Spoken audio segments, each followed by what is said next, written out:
The lake cabin that would become the center of my battle was the culmination of 15 years of weekend work and careful saving. My grandfather had purchased the land in the 1970s, and when he passed, it came to me along with his tools and his dream of building something lasting. I spent every spare moment turning that overgrown lot into a sanctuary. The cabin itself was modest, just 2 bedrooms, a spacious living area with a stone fireplace, and a wraparound porch that faced the water. But it was mine, built by my hands, nail by nail, board by board. In those early years, Pine Lake was a loose collection of vacation homes and retirement cottages. We were 20 families at most, sharing private roads and a mutual respect for privacy. We knew our neighbors but understood the unspoken agreement. People came here to escape the noise and demands of city life. We held occasional community fish fries in summer and helped each other with maintenance projects, but otherwise kept to ourselves. It was peaceful. It was perfect. That changed 3 years ago when the development company bought the Eastern Shore. Within months, they had constructed 40 new homes and marketed them to wealthy city dwellers looking for weekend retreats. The newcomers brought with them expectations of services and amenities that our quiet community had never needed before. Soon there was talk of officially organizing, establishing common rules, pooling resources for road maintenance and shoreline management. The Homeowners Association was born in a meeting at the community fire hall. I reluctantly attended, voted for what seemed like reasonable initial bylaws, and hoped for the best. For the first year under retired Judge Thompson's leadership, things remained mostly unchanged. He understood the character of our community and preserved it while establishing basic standards. Then Judge Thompson suffered a stroke and stepped down. The election to replace him should have been a warning sign. Most residents were only vaguely aware it was happening. Karen Westmoreland ran unopposed, having moved in just 6 months earlier. She had served on HOA boards before, she explained, and had experience bringing communities up to proper standards. Looking back, I should have heard the threat in those words. Within weeks of taking office, Karen began implementing what she called quality of life improvements. First came restrictions on boat storage, then mandates about exterior paint colors, then rules about landscaping maintenance with specific approved plants. Each change was presented as necessary for property values. Each came with fines for noncompliance.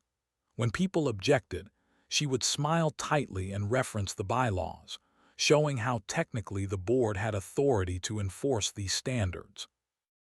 I noticed early on that Karen seemed to take particular interest in my property.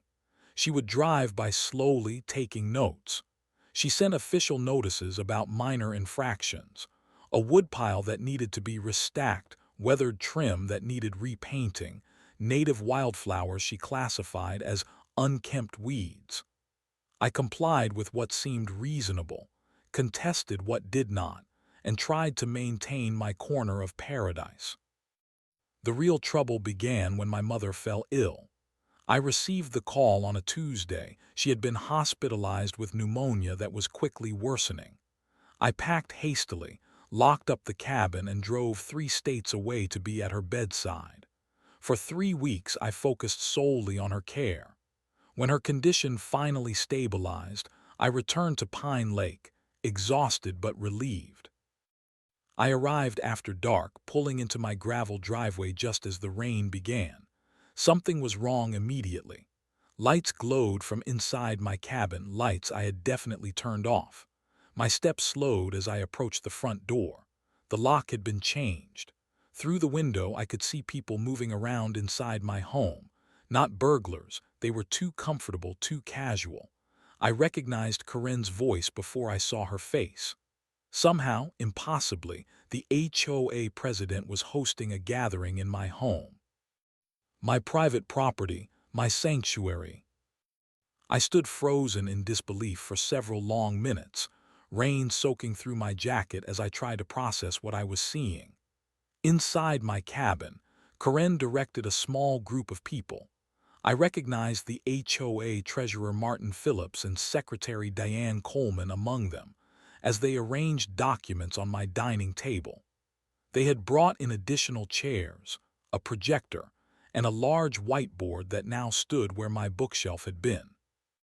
Coffee cups and water bottles were scattered across surfaces without coasters, directly on the wood I had spent countless hours sanding and finishing.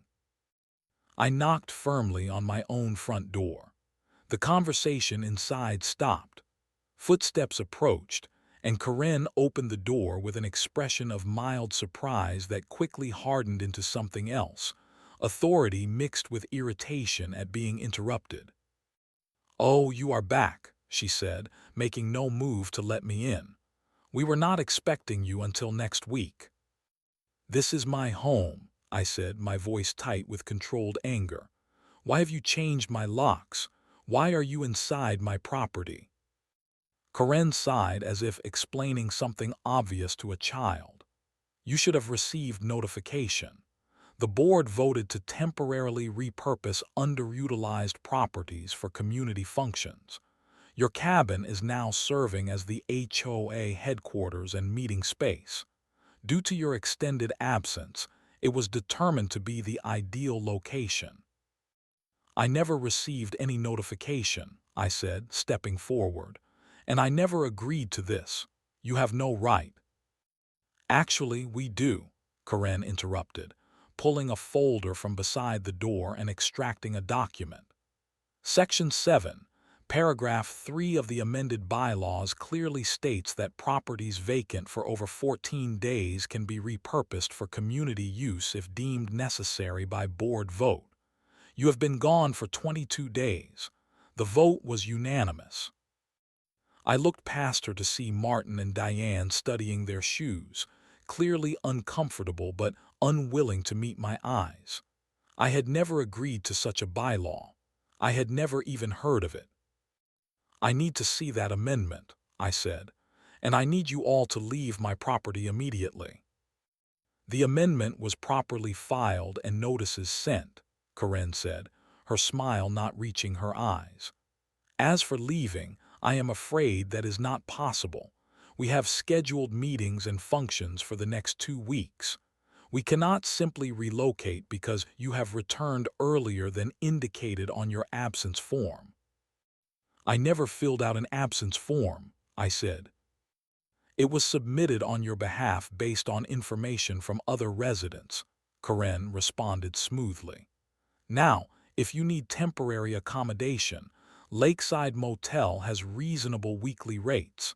The HOA can provide a stipend for your inconvenience, of course."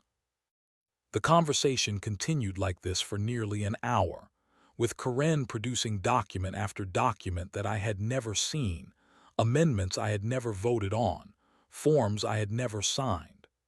When I demanded to see the voting records, she explained they were still being formalized. When I asked for copies of the notices supposedly sent to me, she claimed they had been properly mailed, and it was not her fault if I had not received them. The next day, I went to the local police station. The officer listened sympathetically but ultimately shook his head. "This is a civil matter," he explained. "HOA disputes are outside our jurisdiction unless there is violence or significant property damage. You will need to take this up with a lawyer who specializes in property law." I spent the next week living in a motel room, meeting with 3 different attorneys. Their assessments were distressingly similar. "You have a case," said the third lawyer, a gray-haired woman with 40 years of experience. "But HOA litigation typically takes months, sometimes years. Courts are reluctant to intervene in what they view as internal governance issues. Karen has been clever. The amended bylaws may be questionable, but they were filed with just enough procedural correctness to create reasonable doubt." My last attempt at a reasonable solution was calling for a community meeting. I printed flyers, knocked on doors, and personally invited every homeowner I could find. The turnout was decent, Nearly half the community showed up at the fire hall. I presented my case clearly, explaining how my property had been taken without consent during a family emergency. Karen arrived late with the other board members. She looked unfazed by the gathering, even amused. When it was her turn to speak, she produced minutes from a meeting I had never attended, showing that I had supposedly abstained from voting on the very amendment she was now using against me. How could I vote to abstain when I was not even at that meeting? I demanded. The minutes clearly show you were present, Karen replied. Are you suggesting our secretary falsified official records? Diane looked down at her hands, saying nothing. The meeting dissolved into confusion.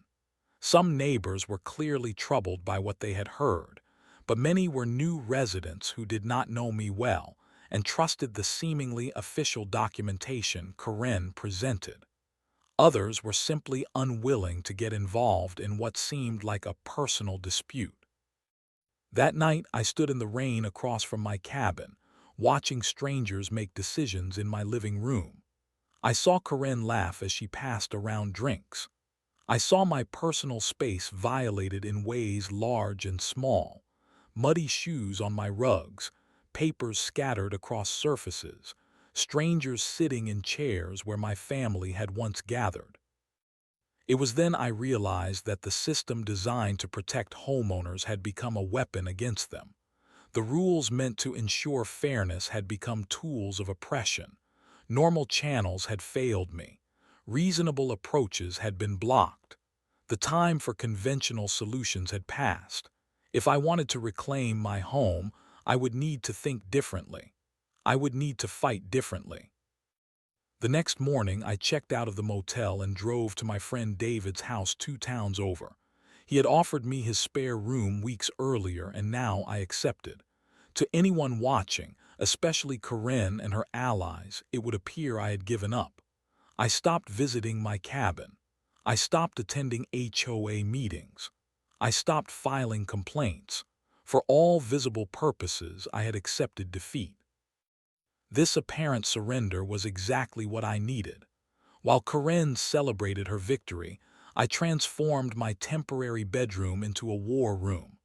I purchased a large corkboard that soon became covered with notes, documents, and connection strings like something from a detective movie. I was not retreating.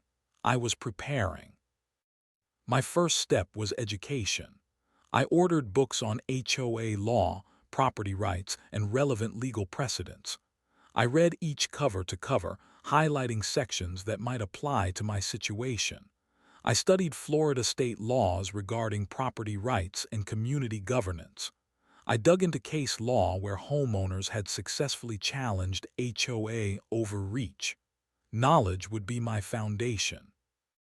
The dining table in David's house disappeared beneath printouts of our HOA bylaws, both the original version and the supposedly amended one Karen had produced.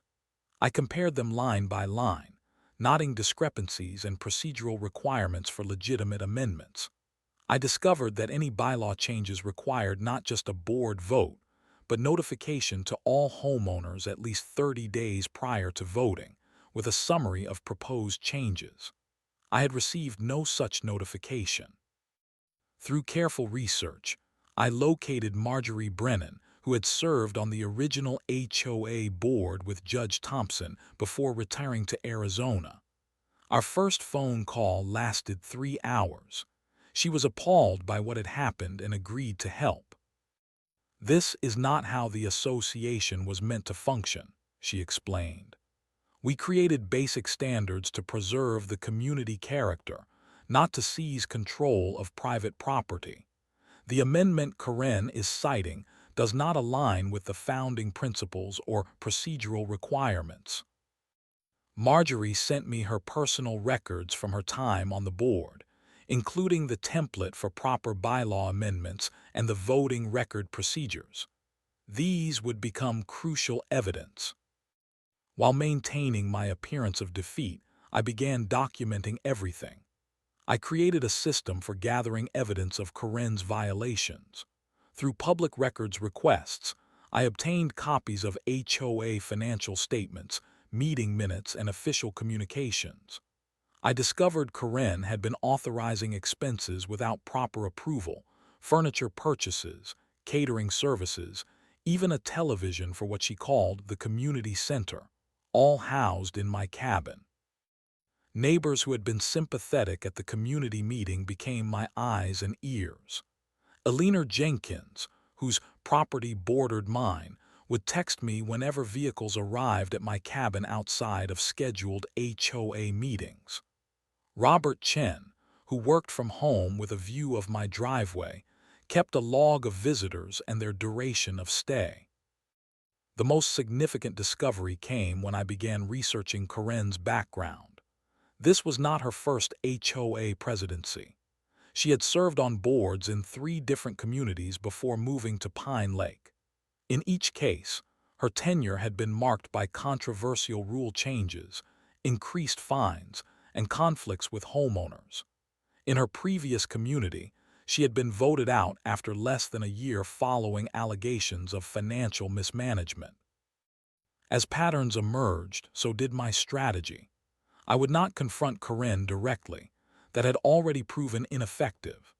Instead, I would create what I called accountability traps, carefully designed situations that would document violations, expose inconsistencies, and ultimately force Karen to either retreat or explicitly break rules in ways that could not be ignored. Each evening, I sketched plans for different types of traps. Some would document unauthorized financial expenditures. Others would reveal selective enforcement of rules. Some would create situations where Karen would be forced to either acknowledge procedural violations or commit new ones in plain sight. I designed a comprehensive system that would activate gradually, building evidence while appearing coincidental. The approach resembled a chess game where I was planning multiple moves ahead. For each trap, I anticipated Karen's likely responses and prepared countermeasures. The goal was not just to document single violations, but to create a pattern so overwhelming that even her supporters would be unable to ignore it. After 3 weeks of preparation, I was ready to implement my plan. I had created a detailed timeline, gathered preliminary evidence, established communication channels with sympathetic neighbors, and consulted with attorneys about the proper procedures for calling emergency HOA meetings. I had studied the exact requirements for removing board members and the process for investigating financial improprieties. I looked at my corkboard one final time before taking it down. The connections were clear to me now. Karen had exploited procedural loopholes and intimidated board members to seize control. She had targeted my property specifically because of its strategic location and my temporary absence. She believed she had won because I had stopped fighting through conventional channels. What she did not realize was that I had not given up. I had simply changed strategies. I was no longer trying to stop her from entering my property. Instead, I would make my property the instrument of her downfall. Each visit, each meeting, each unauthorized expense would now contribute to her eventual removal. My cabin would become the stage for her most significant mistakes. I packed my evidence files into secure cloud storage and a physical backup. I prepared legal templates for the complaints I would soon file. I confirmed the contact information for state regulatory agencies that oversee homeowners associations. Everything was in place. The time for retreat was over. It was time to set the traps.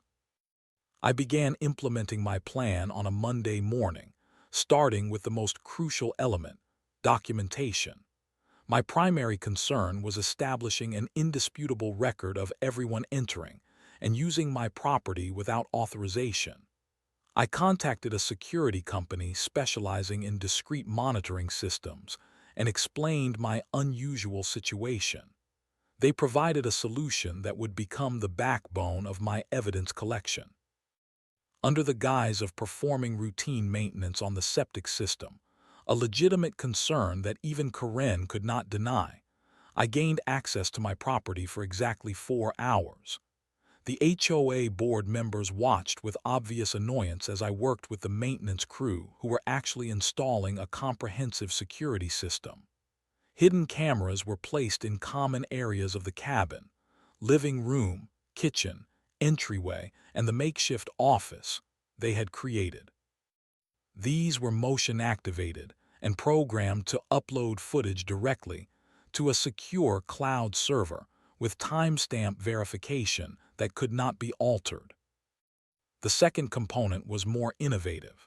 The security team installed modified door locks that appeared normal but secretly logged every entry code used, the time of entry, and duration of stay.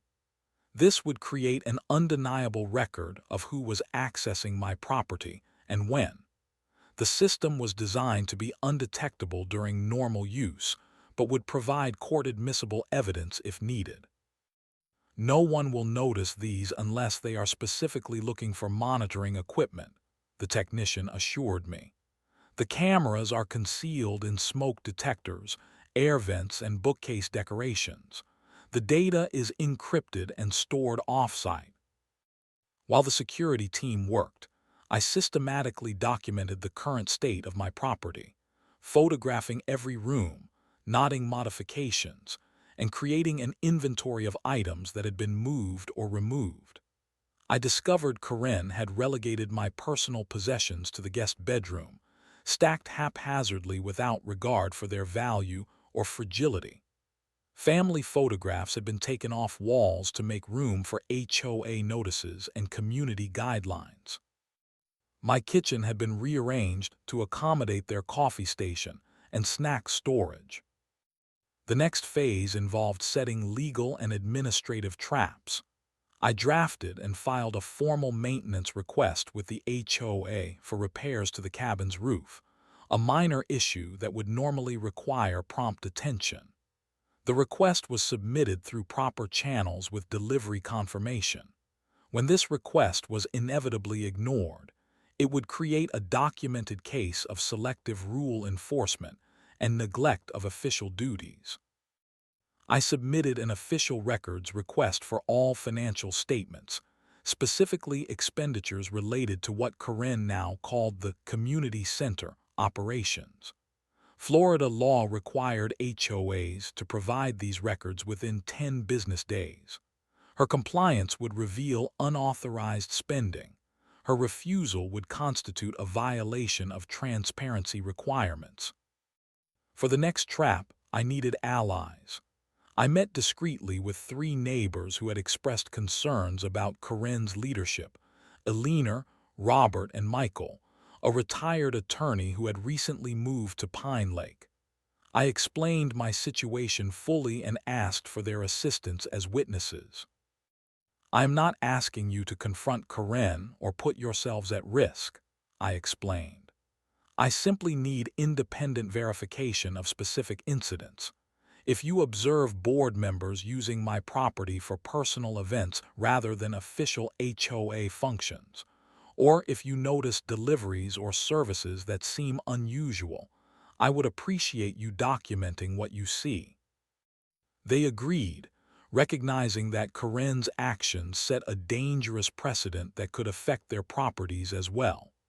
Michael went further, offering to review my evidence and help prepare formal complaints to state authorities when the time came. The fourth trap was subtle but potentially devastating. I strategically placed items of significant documented value in specific locations throughout the cabin: my grandfather's antique fishing tackle collection, a limited edition art print with certificate of authenticity, and a small but valuable sculpture purchased during my travels. Each item was photographed in its original position, with documentation of its value stored securely. I placed these items where they would likely be moved or disturbed during Karen's activities, but not immediately discarded. Any damage or relocation would constitute property damage or conversion, legal terms for mishandling someone else's possessions. Perhaps the most ingenious trap involved my mailbox. I had noticed official HOA communications sometimes arrived late or not at all. Working with the security company, I installed a custom mailbox with a hidden camera and tamper-evident features. This would document who accessed my mail and when, potentially revealing federal mail tampering violations if Karen was intercepting official notices. The final elements were bureaucratic. I filed notice of my return to permanent residency with the county property appraiser. I submitted formal complaints to the state HOA Oversight Board regarding procedural violations in bylaw amendments. I established protected communication with my attorney, creating a record of ongoing concerns about unauthorized property use. With all physical systems in place, I compiled comprehensive documentation of every trap, including installation dates, monitoring protocols, and legal justifications. I created a secure evidence collection system that would organize incoming information chronologically and by violation type. Each piece of evidence would be automatically backed up to multiple locations to prevent loss or tampering. As sunset reflected across the lake, I stood at the edge of my property for the last time before implementing the final phase. Through the windows, I could see Karen and board members ending another unauthorized meeting in my living room. They looked comfortable, confident in their control of the situation. They had no idea my cabin had been transformed into a comprehensive accountability system designed to document their every violation. Now came the most difficult part: patience. I needed to maintain my distance while the traps gathered evidence. I needed to appear defeated while building an irrefutable case. I needed to wait for Karen to become comfortable enough to make mistakes that could not be explained away. The traps were set. The documentation systems were running. The legal groundwork was laid. All that remained was for Karen to continue doing what she had been doing, using my property as if it were her own, making decisions without proper authority, and gradually expanding her violations as her confidence grew. The cabin that had once been my sanctuary was now something else, a laboratory of accountability where every action would be recorded, every violation documented, every abuse of power preserved as evidence. What Karen saw as her victory would ultimately become the stage for her downfall. All I had to do was wait. 2 months passed. From my temporary residence at David's house, I monitored the evidence accumulating from my carefully placed traps. The security system performed flawlessly, documenting a pattern of escalating violations that exceeded even my expectations. Karen, believing she had successfully claimed my property, grew increasingly bold in her misuse of both my cabin and her position of authority. The first major escalation came when Karen began using my cabin for personal gatherings unrelated to HOA business. The motion-activated cameras captured her hosting a birthday party for her sister, 14 guests eating catered food on my deck, drinking wine from my kitchen cabinets, and lounging on furniture purchased with HOA funds. The electronic lock system logged entry at 7:13 p.m. on a Saturday, with the final guest leaving at 1:24 a.m. No HOA meeting had been scheduled, no community event announced. The following week, Karen's husband was recorded using my workshop to build what appeared to be furniture for their own home. He spent 6 hours using my tools, my materials, and my workspace, creating a bookshelf that was later loaded into their SUV. The camera positioned near the workshop door captured him saying to Karen, "This place has better equipment than anything we could afford." Most concerning was the evidence of financial impropriety. Through my formal records request, I received incomplete documentation that nevertheless revealed Karen had authorized over $7,000 in community center improvements without proper board approval. The cameras documented the delivery and installation of a large television, new office furniture, and decorative items that transformed my living room into something unrecognizable. These expenditures had not been discussed at any public meeting or properly documented in financial statements. Alina texted me one evening. Karen just arrived with interior designer. They are measuring windows and discussing new curtains. Designer mentioned budget of $3,000.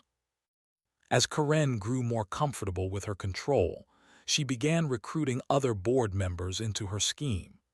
The treasurer, Martin Phillips, initially seemed uncomfortable with the situation, but was gradually drawn in. Camera footage showed Karen and Martin reviewing HOA financial records late one evening. "We need to restructure how we categorize these expenses," Karen said, pointing to a spreadsheet. "Create a general facilities maintenance category rather than itemizing everything for the community center." "Is that appropriate?" Martin asked hesitantly. "Some homeowners have been asking questions about the renovation expenses." "That is exactly why we need to simplify the reporting," Karen replied firmly. "Less detail means fewer questions. Besides, as treasurer, you have discretion in how financial information is presented. No one needs to know exactly what we spend on this place." By the 6th week, the patterns were clear. Karen was using my cabin for personal purposes, misappropriating HOA funds, and gradually bringing other board members into her scheme through a combination of pressure and small privileges. Secretary Diane Coleman now regularly used my office space for personal work unrelated to HOA business. Board member James Wilson stored his fishing equipment in my boathouse. The first sign that Karen suspected something was amiss came after I submitted a third records request through my attorney. The cameras captured her packing in my living room, phone pressed to her ear. "Someone is asking too many questions," she said to the person on the other end. "We may need to accelerate the renovation schedule and make sure certain records are organized properly." The following day, 2 security cameras disappeared, likely discovered during a sweep of the property. Fortunately, they had already transmitted their footage to secure storage, and the remaining hidden cameras continued functioning. Karen had found some of my traps, but not all of them. Reports from my neighbor network indicated Karen was taking countermeasures. Robert texted that he had received an unexpected visit from Karen, questioning him about his communications with me. Alina reported receiving a late-night phone call warning about supporting homeowners who undermine community standards. Michael found a citation for an alleged landscaping violation on his door the morning after he was seen speaking with my attorney. The modified mailbox camera documented Karen personally removing official notices from my mailbox, including a letter from the state HOA regulatory board acknowledging receipt of my complaint. This was a federal offense, crossing a line from HOA overreach into criminal territory. The escalation culminated on a rainy Tuesday evening when my doorbell camera activated, showing Karen standing on my porch at David's house. Her usually perfect appearance was disheveled, hair plastered to her head by the downpour. I opened the door but remained in the doorway, preventing her from entering. "This needs to stop," she said without preamble, water dripping from her designer raincoat. "The constant records requests, the complaints to the regulatory board, the questions from homeowners. You need to accept that the community center is beneficial for everyone." "I have simply been exercising my rights as a homeowner," I replied calmly. "If there are questions about procedures or expenses, Transparency is the appropriate response. Karen's composure cracked. Do you think this is a game? Do you know how hard I have worked to improve this backward little community? The board fully supports what we are doing with your property. Your continued interference is becoming a problem for everyone. Her voice lowered. Pine Lake can be a wonderful place to live if everyone cooperates. But for troublemakers, for people who cannot see the bigger picture, it can become quite uncomfortable. Assessment rates can increase. Violation notices can multiply. Approvals for simple improvements can take months or be denied entirely. The threat was unmistakable. Karen was no longer hiding behind procedural language or bylaw interpretations. She was explicitly threatening to make my life difficult if I continued pursuing the return of my property. "Is that a threat, Karen?" I asked, making sure my doorbell camera had a clear view of her face. "It is a statement of fact," she replied. "Communities work when everyone follows the same rules. The rules currently designate your property as our community center. Fighting this will only make your position here untenable. I would hate to see you forced to sell because you cannot comply with community standards." With that, she turned and walked back to her luxury SUV, leaving me standing in the doorway. What she did not realize was that this confrontation, this explicit threat, was exactly what I needed to complete my case against her. The clear intimidation attempt, captured on video with audio, would be powerful evidence of her abuse of power. As I watched her drive away, I felt a sense of grim satisfaction. Every escalation, every violation, every threat had been documented. Karen believed she was reinforcing her dominance, unaware that she was actually completing the evidence trail I required. The final trap, the one she had just triggered, was perhaps the most damaging of all. It was time to bring everything into the light. After 3 months of systematic evidence collection, I was ready to execute the final phase of my plan. Using the rarely invoked emergency meeting provision in the original bylaws, I formally requested a special session of the entire HOA.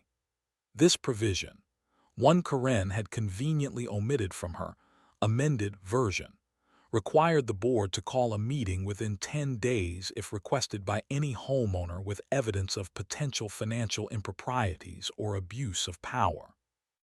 My request was specific, detailed, and impossible to ignore without explicitly violating the founding documents. I sent copies to every homeowner, the state regulatory board, and filed it with the County Property Records Office to create an official public record.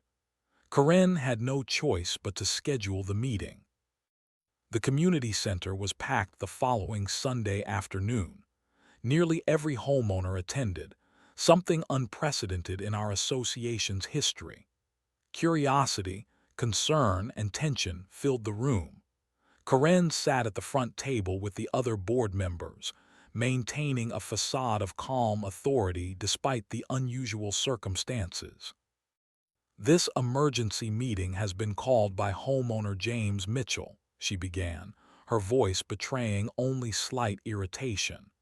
"He has alleged certain procedural irregularities and has requested time to address the community. In the interest of transparency, we have granted this request. Mr. Mitchell, you have 15 minutes." I walked to the front of the room carrying only a small laptop. I connected it to the projector that Karen had purchased with HOA funds and placed in my living room. The irony was not lost on me that I would be using equipment bought with misappropriated money to expose that very misappropriation. "Thank you all for coming today," I began. 3 months ago, I returned from caring for my ill mother to find my private property, my home, had been taken over by the HOA under questionable circumstances. When I attempted to resolve this through normal channels, I was blocked at every turn by procedural obstacles, missing documentation, and eventually direct intimidation. Karen began to interrupt, but I continued speaking. Rather than making accusations, I am simply going to present evidence and let you decide whether our HOA is functioning as intended. Everything I am about to show you is time-stamped, verified, and backed up with multiple sources. I started the presentation with side-by-side images of the original bylaws and Karen's amended version. I highlighted the discrepancies, specifically the addition of the provision allowing the HOA to repurpose vacant properties, a provision that had never been properly voted on by the membership. The amendment process requires 30 days' notice to all homeowners and a 2/3 majority vote, I explained. No such notice was provided, and no such vote occurred. I have affidavits from 17 homeowners stating they never received notification or voting opportunity for this amendment.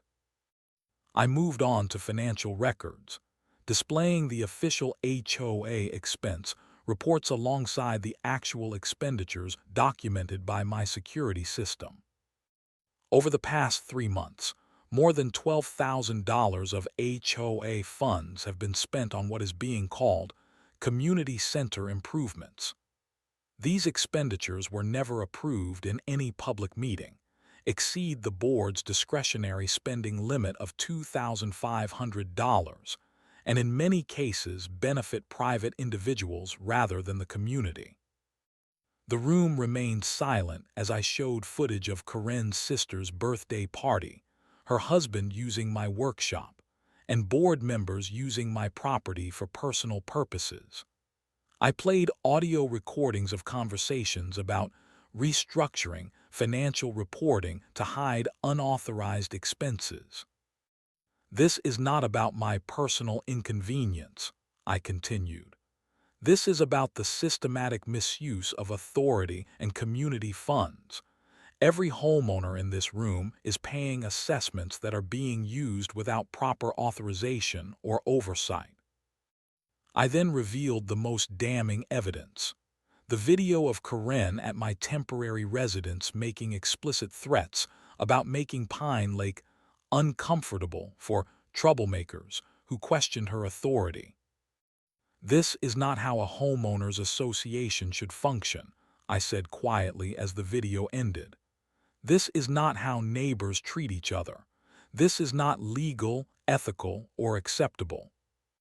Karen's face had progressively drained of color throughout my presentation. When I finished, she stood quickly. "These allegations are absurd," she said, her voice tight with anger. "The board has acted within its authority to create a much-needed community center. The footage has clearly been edited and taken out of context. This is nothing but a personal vendetta because Mr. Mitchell does not want to contribute to community improvements." Before she could continue, Eleanor Jenkins stood up from the back row. "I was told not to speak about this," Eleanor said, her voice shaking slightly. "But I received a call at midnight last week warning me not to support James, or I would find myself facing violation notices. I have the call recorded on my answering machine." Robert Chen stood next. "I was questioned about my communications with James and told that loyal community members would receive preferential treatment in approval requests. I have this in writing as a follow-up email." One by one, other homeowners began sharing similar experiences: selective enforcement of rules, approval delays for those who question decisions, preferential treatment for Karen's supporters. The pattern was unmistakable and damning. As these testimonies continued, Karen's composed facade finally crumbled. "You have no idea what it takes to run a proper community," she shouted, interrupting Michael as he detailed his own experience with intimidation. "I have improved property values by 20%. I have created standards that make this place respectable. None of you appreciated what a backwater this place was before I took charge." Her outburst stunned the room into silence. In that moment of unguarded fury, she had confirmed every allegation more effectively than any evidence could have done. Martin Phillips, the treasurer, cleared his throat and stood up from the board table, physically distancing himself from Karen. "I believe we need to address these concerns properly," he said. "As treasurer, I must acknowledge that I have been pressured to authorize expenditures without proper documentation or approval. I regret not speaking up sooner." The meeting continued for another hour as homeowners voiced their concerns and experiences. By the end, it was clear that sentiment had shifted dramatically.